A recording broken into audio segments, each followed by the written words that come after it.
পরশুরামের মাতৃহত্যা। প্রাচীন ভারতের এক তপবনে বাস করতেন ঋষি জন্মদগ্নি এবং তার পত্নী মাতা রেণুকা। রেণুকা ছিলেন পরম সতী এবং পতিব্রতা নারী। কথিত আছে তার সতীত্বের তেজ এতই প্রবল ছিল যে তিনি যখন নদী থেকে জল আনতে যেতেন তখন তাকে কোনো ঘড়া বা পাত্র নিতে হতো না। তিনি নদীর কাঁচা বালি দিয়ে মুহূর্তের মধ্যে একটি পাত্র তৈরি করতেন এবং সেই অপক্ক বালির পাত্রেই জল ভরে নিয়ে আসতেন। তপবনে এই তেজ আর নিষ্ঠার সাথেই বড় হচ্ছিলেন তার 5 পুত্র রুমন্নান, সুসেন, বসু, বিশ্বা বসু এবং সবার ছোট রাম, যিনি তার কুঠার বা পরশুর জন্য পরবর্তীকালে পরশুরাম নামে খ্যাত হন। প্রকৃতি যেমন শান্ত থাকে তেমনি ঝড়ের আগে এক অদ্ভুত স্তব্ধতা নেমে আসে। একদিন মাতা রেণুকা প্রতিদিনের মতো কলস ছাড়াই নদীর ঘাটে গেলেন জল আনতে। ঠিক সেই সময় আকাশপথ দিয়ে গন্ধর্বরাজ চিত্ররথ তার দিব্য রথে চড়ে যাওয়ায় আকাশ ঝলমল করে উঠল। চিত্ররথ ছিলেন অত্যন্ত রূপবান।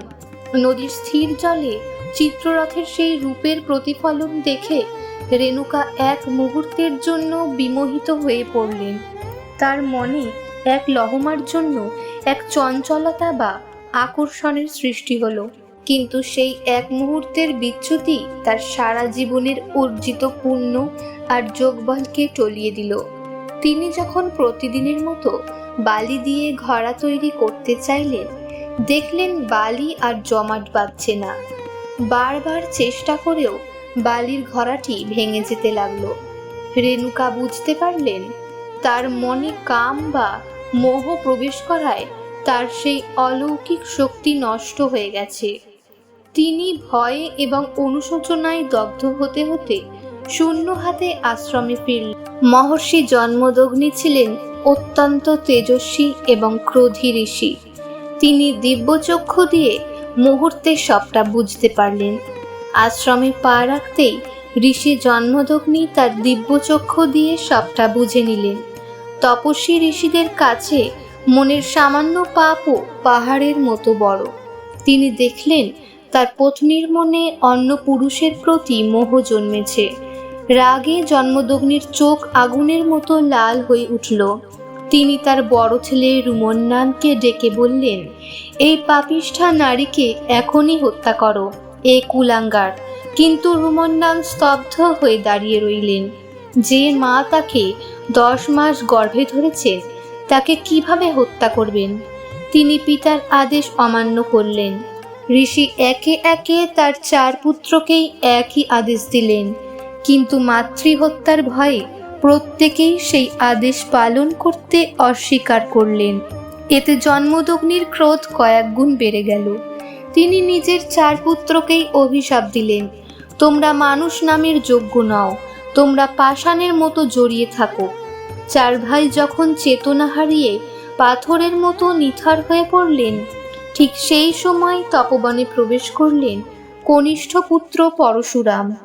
জন্মদগ্নি তাকে একই আদেশ দিলেন, পরশুরাম, কুঠার দিয়ে তোমার মায়ের মস্তক ছেদন করো এবং এই 4 ভ্রাতারও শিরচ্ছেদ করো।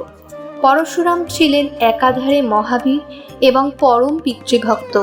তিনি জানতেন পিতার আদেশে যদি তিনি এই কাজ করেন তবে পিতা প্রসন্ন হয়ে তাকে বর দেবেন, আর সেই বরের শক্তিতেই তিনি সব ঠিক করে দিতে পারবেন।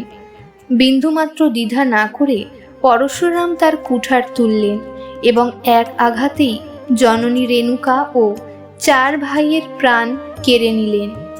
তপবনের মাটি রক্তে রাঙা হয়ে গেল। পুত্রের এই অসামান্য আজ্ঞা পালন দেখে মহর্ষি জন্মদগ্নির ক্রোধ শান্ত হল।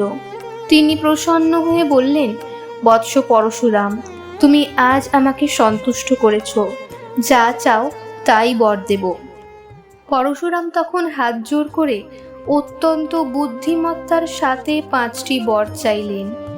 আমার মা যেন পুনরায় জীবিত হয়ে ওঠেন, আমার ভাইয়েরাও যেন আবার প্রাণ ফিরে পান, তাদের কারো মনেই যেন এই হত্যাকাণ্ডের কোনো স্মৃতি না থাকে, আমার ওপর যেন মাতৃহত্যার কোনো পাপ স্পর্শ না করে। আমি যেন দীর্ঘায়ু হই এবং সর্বদা যুদ্ধে অপরাজেয় থাকি। জন্মদগ্নি তথাস্তু বললেন। মুহূর্তের মধ্যে রেণুকা এবং 4 ভাই এমনভাবে জেগে উঠলেন যেন তারা দীর্ঘ ঘুম থেকে উঠলেন। কারো মনেই সেই ভয়ঙ্কর ঘটনার রেশ রইল না। পরশুরামের এই কাহিনী কেবল মাতৃহত্যার কাহিনী নয়, এটি হলো এক পুত্রের তার পিতার শক্তির ওপর চরম বিশ্বাসের কাহিনী। তিনি প্রমাণ করেছিলেন যে জ্ঞান ও বুদ্ধি দিয়ে কিভাবে এক ভয়াবহ পরিস্থিতিকেও জয় করা যায়। ঋষি জন্মদগ্নি আসলে পরশুরামের ভক্তি পরীক্ষা করছিলেন। অন্যদিকে রেণুকার মনের সামান্য বিচ্যুতিকেও প্রকৃতি ক্ষমা করেনি। তা বোঝানোই ছিল এই কাহিনীর উদ্দেশ্য। আমাদের মনের চিন্তা কতটা পবিত্র হওয়া উচিত, এই কাহিনী তারই প্রমাণ। যদি ভিডিওটি ভালো লাগে তবে লাইক করুন এবং আপনার বন্ধুদের সাথে শেয়ার করুন। আপনাদের কোনো প্রশ্ন বা মতামত থাকলে অবশ্যই কমেন্ট করে জানান। আমাদের এই আধ্যাত্মিক পরিবারে নতুন হলে চ্যানেলটি সাবস্ক্রাইব করে পাশে থাকুন। পরবর্তী ভিডিওতে আমরা পরশুরামের জীবনের অন্য কোনো রোমাঞ্চকর যুদ্ধ বা কাহিনীর কথা জানব। ততক্ষণ সবাই সুস্থ থাকুন, ভালো থাকুন। নমস্কার।